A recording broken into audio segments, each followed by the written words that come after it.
समादरणीय धार्मिक सज्जन वृंद, यजुर्वेद का 38वां अध्याय।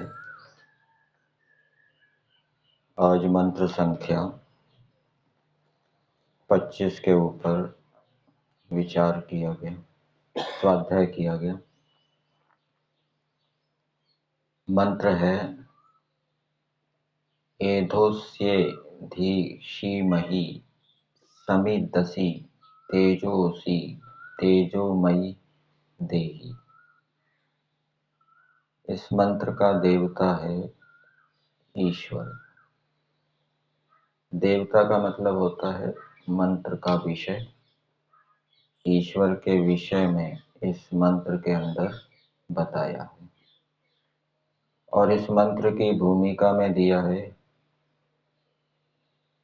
अथ अग्नि मिषेण योगी कृत्यम आह।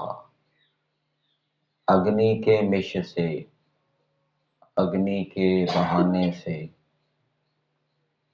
योगी के कार्यों को यह मंत्र कहता है। योगी कृत्यम, योगी क्या करता है वो ये मंत्र बताता है। तो योगी क्या करता है उसके भावार्थ में देखेंगे। भावार्थ में दिया है, हे मनुष्यों, जैसे ईश्वर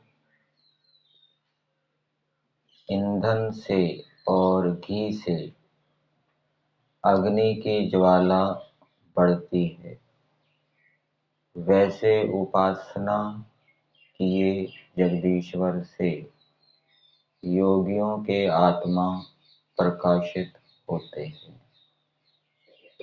तो योगी क्या करते हैं? योगी ईश्वर की उपासना करते हैं और ईश्वर की उपासना से उनको क्या फल प्राप्त होता है? उनकी आत्मा प्रकाशित होती है। और उसको दृष्टांत से समझाया, जैसे अग्नि है, अग्नि की ज्वाला ईंधन से और घी से बढ़ती है।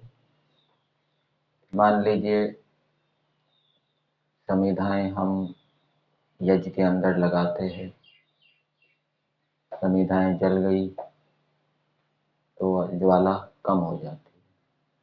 फिर हम और समिधाएं लगाते हैं तो उससे ज्वाला क्या है? बढ़ती है। इसी प्रकार से घी डालने से भी अग्नि की ज्वाला बढ़ती है। इसी प्रकार से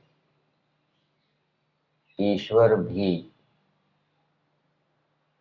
योगियों की आत्मा में बढ़ता है, ईश्वर का प्रकाश बढ़ता है। अर्थात योगी अधिक से अधिक ईश्वर के गुण कर्म स्वभावों को समझते हैं। अब मंत्र के पदार्थ को देखते हैं।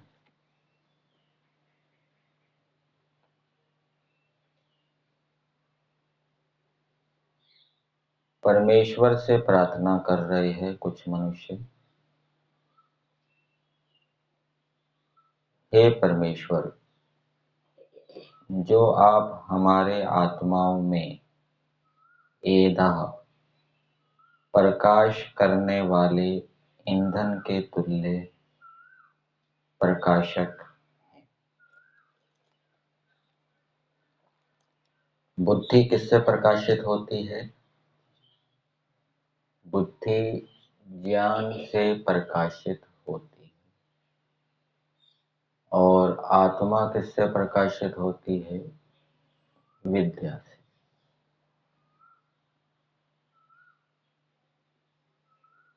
और वो विद्या कहाँ से प्राप्त होती है? ईश्वर से। तो परमेश्वर आत्माओं को प्रकाशित करते हैं, अर्थात जिन विषयों में हमारा शाब्दिक ज्ञान है अथवा आनुमानिक ज्ञान है, उस विषय में परमेश्वर हमें तत्व ज्ञान प्रदान करते हैं, हमें तत्ववेता बनाते हैं उन विषयों में।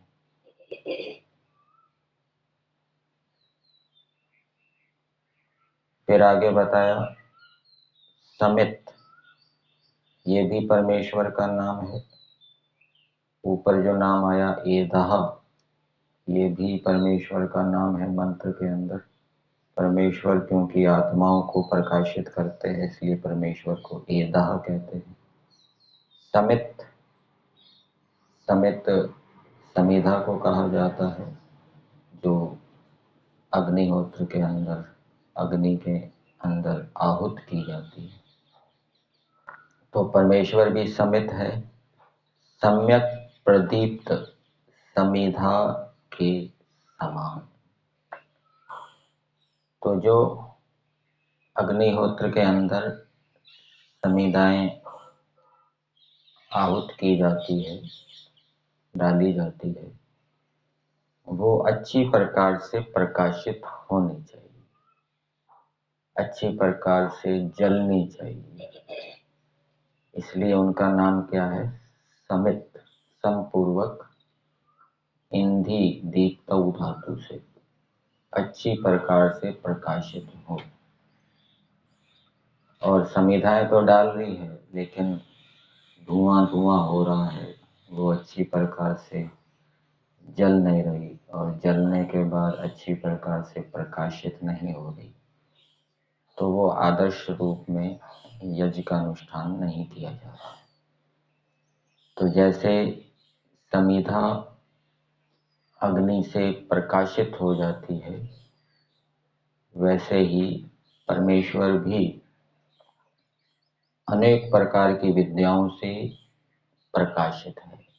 परमेश्वर के पास अनेक विद्याएं, अनेक विषयों में ज्ञान विज्ञान। तो दो बातें बताई, एक तो परमेश्वर के पास बहुत सी विद्याएं हैं, अनंत विद्याएं हैं, और दूसरा परमेश्वर उन अपनी विद्याओं को देता भी है। किनको देता है?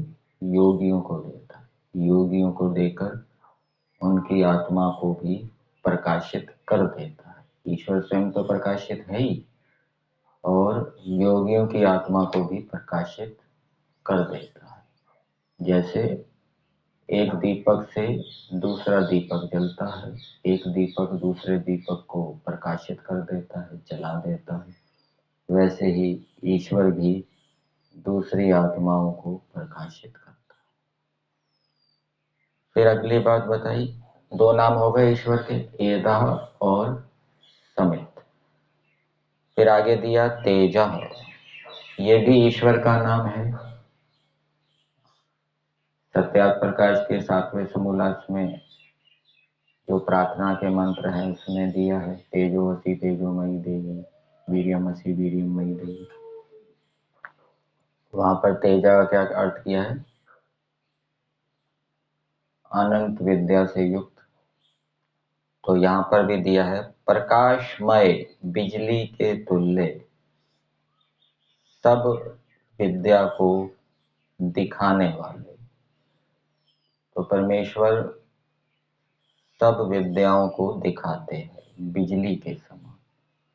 जैसे जब रात्रि के समय घोर अंधकार में बादल उमड़े होते हैं, चंद्रमा और नक्षत्रों का प्रकाश भी नहीं आता, उस समय जब बिजली चमकती है तो बिजली विद्यमान पदार्थों को दिखाती है, प्रकाश हो जाते हैं कुछ देर के लिए। इसी प्रकार से परमेश्वर भी अपनी विद्या को दिखाता है। दृष्टांत बिल्कुल 100% अनुकूल नहीं होता। बिजली तो थोड़ी देर चमकती है फिर समाप्त हो जाती है। ऐसा नहीं कि ईश्वर ने विद्या का प्रकाश किया फिर समाप्त, फिर विद्या चली गई, फिर दिखाई देना बंद हो गया, ऐसा नहीं। बस इतना ही अंश लेना है कि जैसे बिजली पदार्थों को दिखाती है, वैसे ही ईश्वर विद्या देकर हमें पदार्थों के यथार्थ स्वरूप का बोध कराता है। तो जैसे ईश्वर ये कार्य करता है, वैसे ही मनुष्यों को भी अनेक विद्याओं को प्राप्त करके दूसरों को वो विद्याएं देनी चाहिए। ये ईश्वर की उपासना है। जैसे ईश्वर समिधा के समान, समित के समान प्रकाशित है, वैसे ही मनुष्यों को अनेक गुण, उत्तम गुण कर्म स्वभावों के विषय में विज्ञान विद्या प्राप्त करके प्रकाशित होना चाहिए। और जैसे परमेश्वर आत्माओं को प्रकाशित करता है, प्रेरणा देता है, रास्ता दिखाता है, ठीक मार्ग दिखाता है, संशयों को दूर करता है, वैसे ही मनुष्यों को भी दूसरों के संशयों को, समस्याओं को दूर करना चाहिए, उनका समाधान करना चाहिए।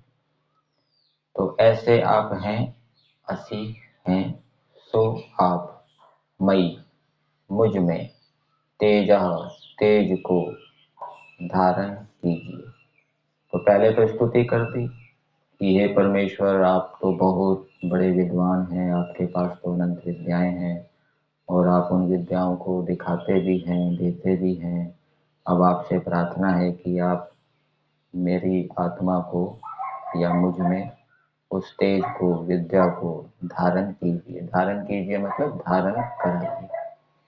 तो प्रार्थना तो कर रहा है व्यक्ति, प्रार्थना करने के साथ साथ उसको पुरुषार्थ भी करना पड़ेगा। विद्या कैसे प्राप्त होती है, उसके क्या उपाय है? श्रवण, मनन, निधिध्यासन, साक्षात्कार, आगम काल, स्वाध्याय काल, प्रवचन काल, व्यवहार काल, और उसके साथ साथ उसका व्यवहार भी अच्छा हो, शोभा से युक्त हो, शरीर से, मन से, वाणी से उत्तम व्यवहार करे, दूसरों को वो आनंदित करने वाला हो और सत्य बोले, मेहनत ईमानदारी से काम करे, ईश्वर की उपासना करे, ईश्वर में रुचि रखे, ये सब करेगा, फिर ईश्वर से प्रार्थना करेगा तो उसकी प्रार्थना सुनी जाएगी।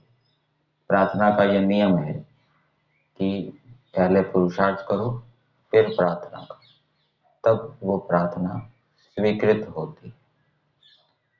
फिर आगे दिया, आपको प्राप्त होकर हम लोग सब ओर से वृद्धि को प्राप्त होगी। तो ईश्वर की उपासना करना, जैसे कि भावार्थ के अंदर लिखा है, ईश्वर की उपासना करने का मतलब है ईश्वर को प्राप्त करना। ईश्वर को प्राप्त करने का मतलब है ईश्वर के गुण कर्म स्वभावों को प्राप्त करना। ईश्वर के गुण कर्म स्वभावों को प्राप्त करने का मतलब है ईश्वर के गुण कर्म स्वभावों को धारण करना। तो जितना जितना मनुष्य ईश्वर के गुण कर्म स्वभावों को धारण करेगा, उतना उतना वो बढ़ेगा, उसकी वृद्धि होगी, उसका ज्ञान विज्ञान बढ़ेगा, वो विवेक वैराग्य की ओर बढ़ेगा, मोक्ष की ओर बढ़ेगा। तो ये बात इस मंत्र के अंदर बताई है। तो मंत्र का संदेश क्या है? मंत्र का संदेश मनुष्यों के लिए ये है, परमेश्वर चाहता है कि मनुष्य बढ़े, अनेक प्रकार से बढ़े, अनेक प्रकार की विद्याएं विज्ञान को प्राप्त करें, उसके लिए वो ईश्वर के गुण कर्म स्वभावों को धारण करे और दूसरों को भी बढ़ाए। जैसे परमेश्वर दूसरों को प्रकाशित करता है, वैसे बड़े हुए जो मनुष्य हैं वो दूसरों को भी बढ़ाए। यहीं तक।